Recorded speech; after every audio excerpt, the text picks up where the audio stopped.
चिकित्सकों की ही नियुक्ति यहां पर होती थी। अगर कोई विशेषज्ञ चिकित्सक आ भी जाता था तो अलग से उनके लिए कोई प्रावधान न होने के कारण वह जिस सम्मान का हकदार होना चाहिए था वह उसे नहीं प्राप्त हो पाता था। और अक्सर जब भी समीक्षा होती थी विभाग में, मैं अक्सर इस बात को कहता था कि अलग अलग विषयों से जुड़े हुए जो विशेषज्ञ चिकित्सक हैं उनको भी समाहित करते हुए उनके अनुरूप जो सेवाएं होनी चाहिए उसके अनुसार उन्हें तैनाती भी मिलनी चाहिए। अंततः शासन स्तर पर विभाग के इस नीतिगत निर्णय में व्यापक संशोधन किए गए और विशेषज्ञ चिकित्सकों की तैनाती की व्यवस्था पहली बार उत्तर प्रदेश चिकित्सा एवं स्वास्थ्य विभाग के अंदर प्रारंभ हुआ है और जिसमें 1200 विशेषज्ञ चिकित्सकों की नियुक्ति उत्तर प्रदेश लोक सेवा आयोग ने समयबद्ध ढंग से आगे बढ़ाया है। मैं उत्तर प्रदेश लोक सेवा आयोग को 1200 से अधिक विशेषज्ञ चिकित्सक उपलब्ध कराने के लिए हृदय से धन्यवाद देता हूं और आप 310 विशेषज्ञ चिकित्सकों को आज ये नियुक्ति पत्र प्राप्त हो रहा है। मैं इसके लिए हृदय से आप सभी को बधाई देता हूं, आपका अभिनंदन करता हूं। एक बहुत बड़ी जिम्मेदारी है आप सबके ऊपर। मेरा यह मानना है कि चिकित्सक के प्रति एक सामान्य नागरिक के मन में एक बड़ा सम्मान का भाव है, लेकिन पिछले कुछ समय से इस भावना का ह्रास भी हुआ है, क्योंकि व्यक्ति जब अधिकाधिक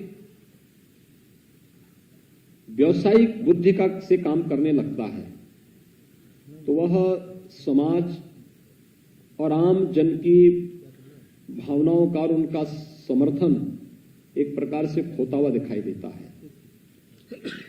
एक भावना पहले होती थी डॉक्टर को कि इस धरती पर भगवान के रूप में लोग उसकी पूजा करते थे। वह अपनी अत्यधिक व्यावसायिक वृत्ति के नाते इस क्षेत्र में कार्य करने वाले विशेषज्ञों ने, चिकित्सकों ने उसको खोया है।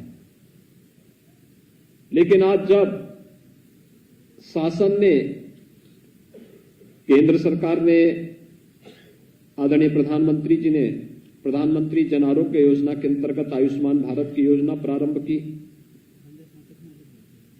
इसके साथ ही उत्तर प्रदेश सरकार ने भी मुख्यमंत्री जन आरोग्य योजना को प्रारंभ करके प्रत्येक उस जरूरतमंद व्यक्ति को जो पहले बीमार होता था तो मान लिया जाता था कि अब वह उसके लिए एक असाध्य बीमारी असाध्य हो गई है, आज उसे 5 लाख रुपए सालाना स्वास्थ्य बीमा का कवर दिया जा रहा है। कमोबेश एक बड़ी आबादी स्वास्थ्य सुविधा से आच्छादित हुई है। दूसरा, प्रदेश के अंदर हमारी चिकित्सा स्वास्थ्य विभाग से जुड़े हुए जितने भी चिकित्सा केंद्र हैं इनमें मुफ्त में चिकित्सा सुविधा प्रत्येक नागरिक को उपलब्ध होती है। यानी एक बड़ी आबादी जब निःशुल्क स्वास्थ्य की सुविधा उपलब्ध करा रही है तो उस प्रकार के विशेषज्ञ चिकित्सकों का भाव हर एक स्तर पर हम लोगों को देखने को मिलता था। और ये कौन भूल सकता है, पूरी दुनिया पिछले 18-19 माह से कोरोना महामारी का सामना कर रहा है। इस कोरोना महामारी के दौरान आपने देखा होगा हर एक स्तर पर सतर्कता बरती गई, लेकिन एक बड़ा तबका मेडिकल क्षेत्र का ऐसा था जिसमें हमारे चिकित्सक थे, हेल्थ वर्कर्स थे, जिन लोगों ने अपनी जान की जोखिम को ध्यान में रखते हुए भी कि संक्रमण की चपेट में वे आ सकते हैं, उस सबके बावजूद उन्होंने मानवता की रक्षा के लिए अपने आप को समर्पित भाव के साथ जो कार्य किया, सर्वत्र उसकी प्रशंसा हुई। और उत्तर प्रदेश ने जो परिणाम दिए वो तो और भी चौंकाने वाले अच्छे परिणाम थे, जिस पर सर्वत्र और एक स्तर पर आदरणीय प्रधानमंत्री जी ने तो सराहना की है। देश के अन्य महत्वपूर्ण संस्थानों ने भी इसकी सराहना की और दुनिया के भी तमाम देशों ने और WHO ने भी उत्तर प्रदेश सरकार के इन प्रयासों की सराहना की। उत्तर प्रदेश से बेहतर परिणाम देने में इसलिए सफल रहा क्योंकि हम लोगों ने यहां पर जिस प्रकार से कोरोना प्रबंधन के लिए अंतर विभागीय समन्वय के माध्यम से चिकित्सकों, कोरोना वॉरियर्स, हेल्थ वर्कर्स और अलग अलग विभागों ने मिलकर के एक संयुक्त अभियान जो चलाया, उसके बेहतर परिणाम सामने आए।